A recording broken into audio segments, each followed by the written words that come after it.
Welcome to Heartspeak Podcast, episode 169, Precious Gifts of Kindness.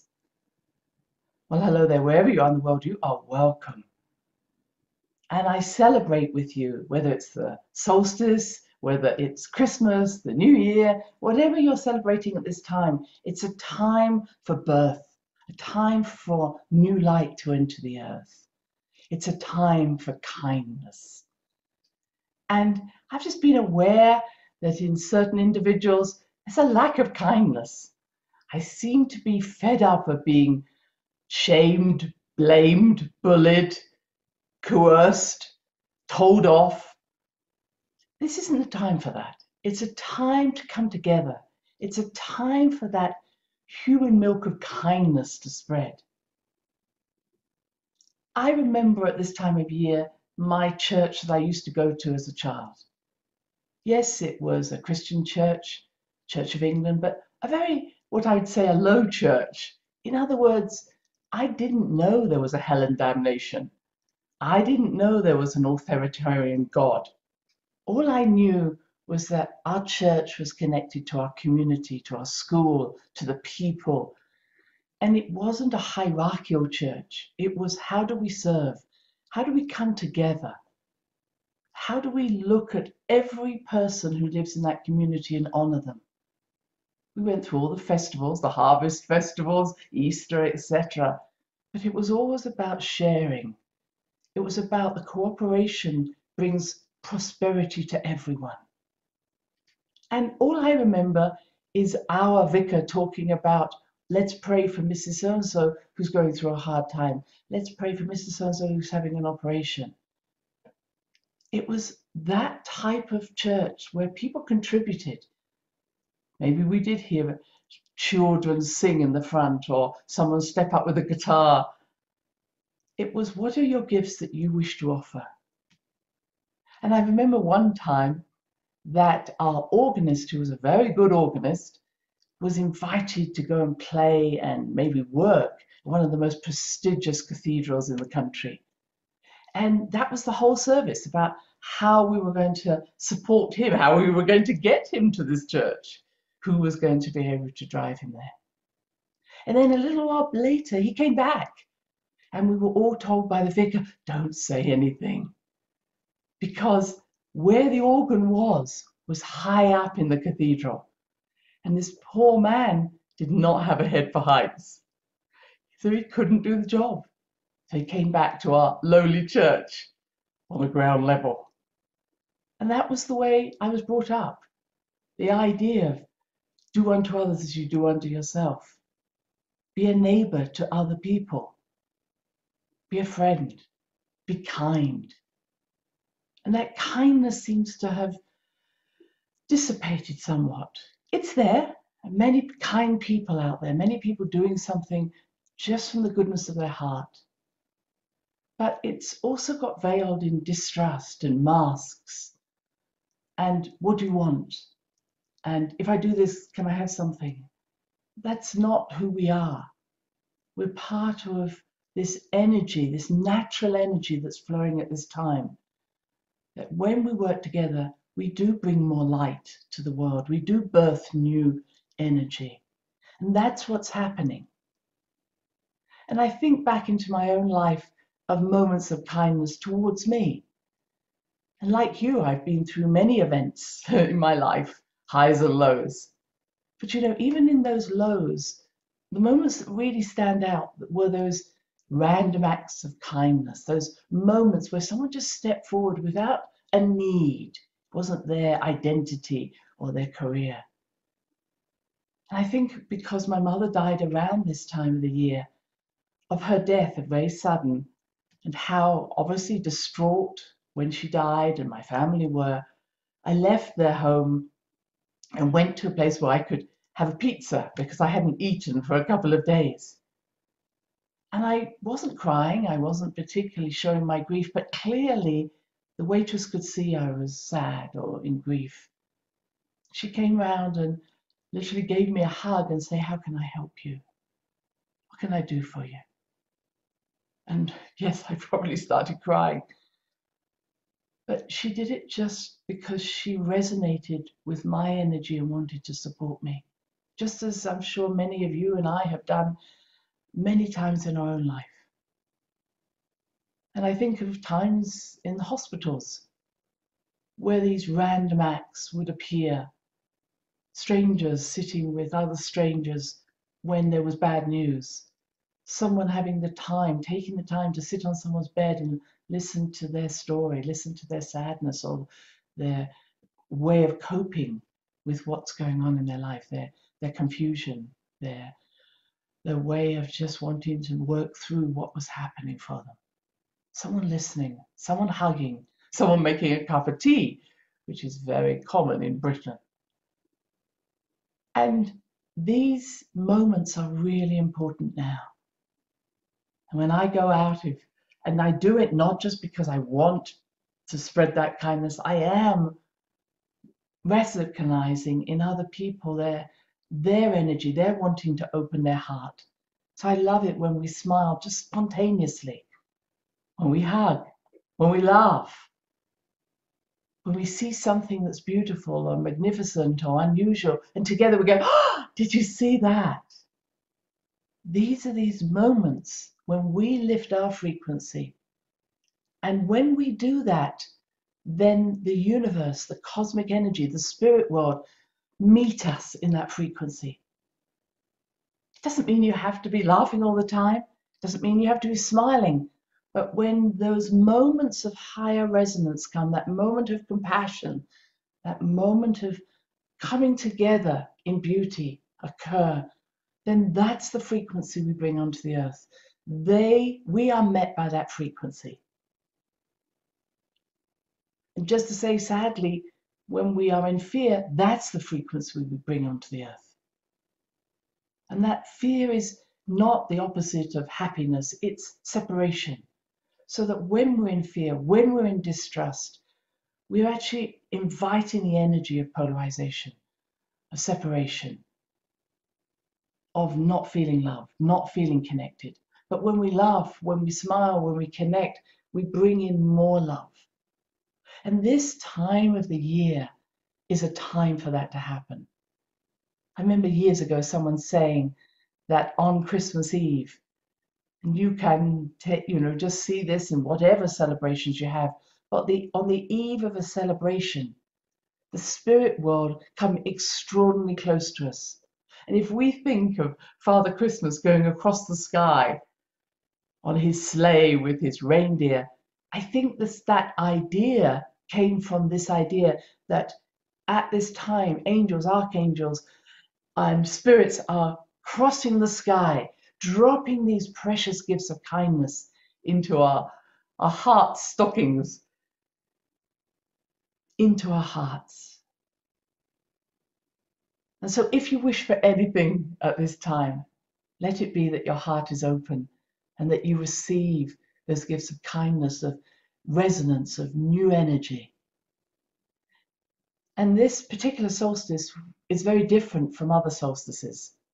Usually they last a day or two, when the portal, because that's what a solstice is, it's a portal, an opening of the skies, this veil thinning, door opens, spirit world enters in, the light enters in. But on this year, it is said it's going to last much longer, from December the 15th around to January the 11th. So this is a really special time. Not because it's necessary that we need it, it's because our souls are saying, I am ready, I am awake. Give me the opportunity to come together with others who are like-minded, like-hearted, like-spirited, and let us bring this new energy, this kind energy onto this planet at this time. And so whatever you do for the solstice, whether you light candles, whether you light a Yule log, I really suggest that you continue lighting those candles through to January the 11th. And if it is your way around the new year, then maybe also write down what you're ready to let go of, burn it, or pour water onto the earth, put everything that you're ready to let go of into the water, and then pour it onto the earth. Any way in which you can say, I am emptying to allow this new energy to come in. And in particular, be kind, be joyful. And I think it's why, whatever was going on in the world, and I have been around many sad Christmases because of my work and my own life. My mother died around this time, as I said. But that joy that children, small children, experience, not just because they have a present or someone's given them something, but that joy, that expectancy, that is it time? And what I'm saying to all of us, it is time. It is time. Are you ready? Because we've done the work. We've done the hard work. Things aren't going to necessarily get easier, but you can't fall asleep once you've woken up. You can't actually forget, however much you might try.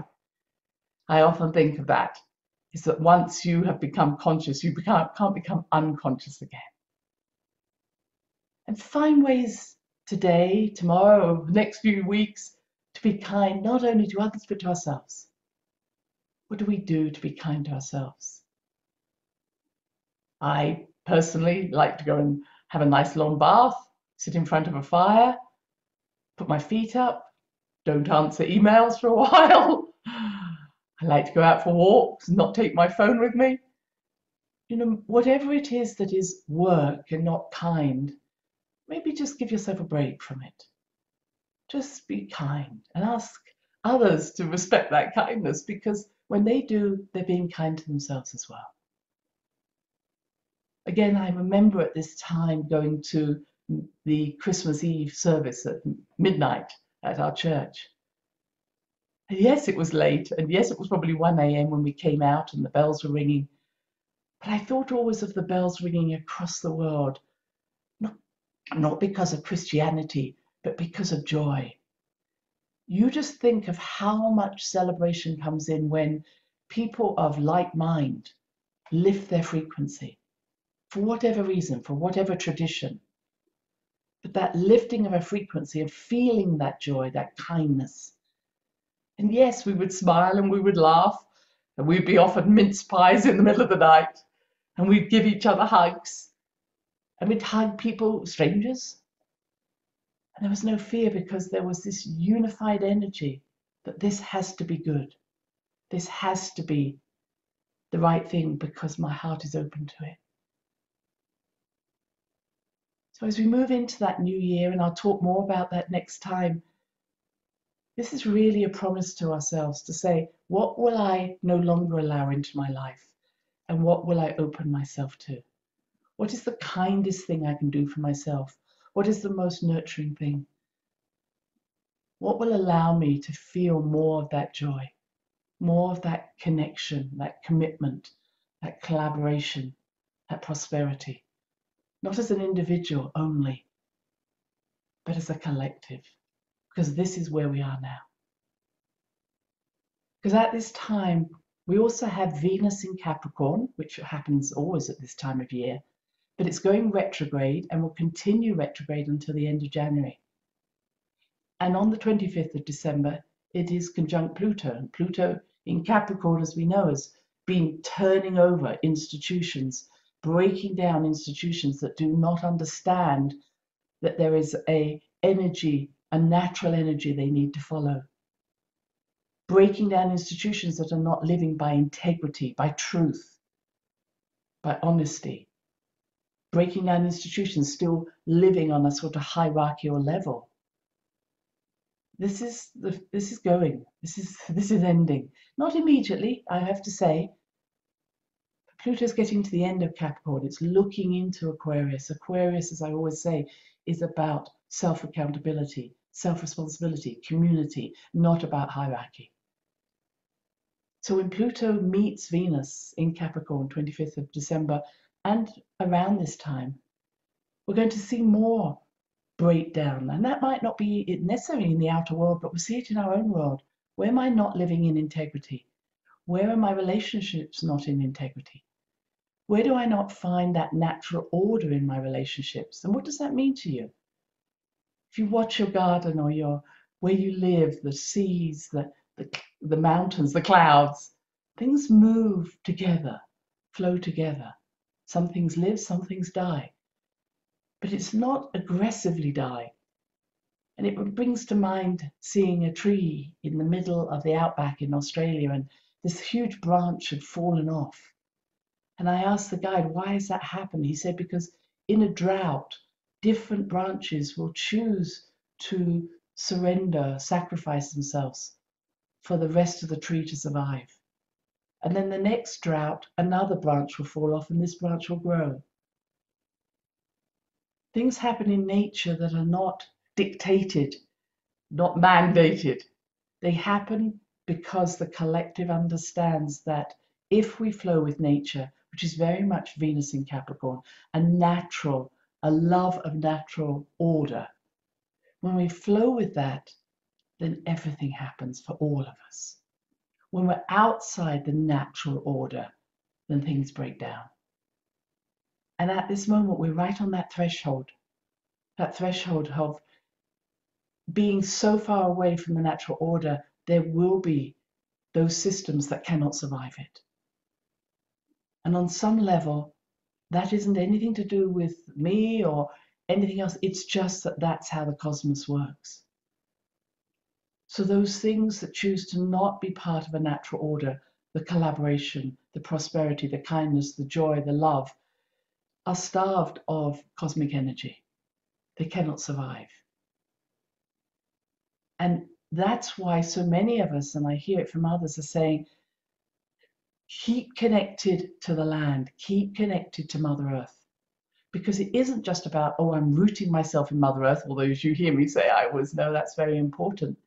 But when we watch the moon and through its phases, or we recognize the seasons and we flow with those seasons, or we actually feel the resonance of the earth under our feet, the heartbeat of Mother Earth, or we resonate with the birds that are, some of them are coming into my garden now during this time, some have left, the animals. The more we resonate, connect, harmonize with Mother Earth, the more we are saying, I'm ready to be part of the natural order, the nature order that is part of the cosmic order, the galactic order, the solar order. And then our birth will be nurtured. Our energy will move. We feel that we are spontaneously part of something bigger than ourselves. And synchronicities happen. And those things in our life that are not part of that natural order, not part of our soul's journey, will be starved or just die away. It's not punishment. It's just the way things work. So I bring you back to this moment of kindness. And I hope this is a good time for you. I hope there are many moments of joy. Fill your house with song, with candles, with light. Fill your house. Even if it isn't a moment where you feel I'm full of joy, put the lights on. Or if you're living in the Southern Hemisphere, light those candles. Don't get too hot. But bring song, dance into your life. And as we do that, imagine that wonderful reindeer-led sled full of spirits crossing the skies, across the whole world, dropping these gifts of kindness into our hearts. And spend time thinking of wonderful, kind experiences that you've had in your life. Both you're giving that kindness and receiving it. Think of kindness towards people who are strangers in your life. Those who you sometimes don't feel so kind towards. Offer them that gift of kindness. Because each of us is wanting to return to that natural order at this time. Maybe we've lost our way. Welcome back those who are willing to align to the natural laws. And we will be well. So I send from my heart to yours those precious gifts of kindness, and I resonate with you, knowing that that's our truth, knowing that's how things work in our world. And I send many blessings and happy holidays, happy Christmas, happy any celebration that you practice, and I'll see you next week. Bye-bye now. Thanks for listening to the HeartSpeak podcast with Dr. Christine Page. Please check out all HeartSpeak episodes in the podcast archive section on www.christinepage.com. HeartSpeak is also available on iTunes, Spotify, Google Podcasts, Stitcher Radio, and now playing on Amazon Music and iHeart Radio. You can also watch the archive podcast on Christine's channel, on YouTube, and now on Rumble. Connect with Christine on Instagram, LinkedIn, and Facebook, including her newest Facebook group, The Great Mother Calling. Do share with family, friends, colleagues. Join us next time for another edition of HeartSpeak.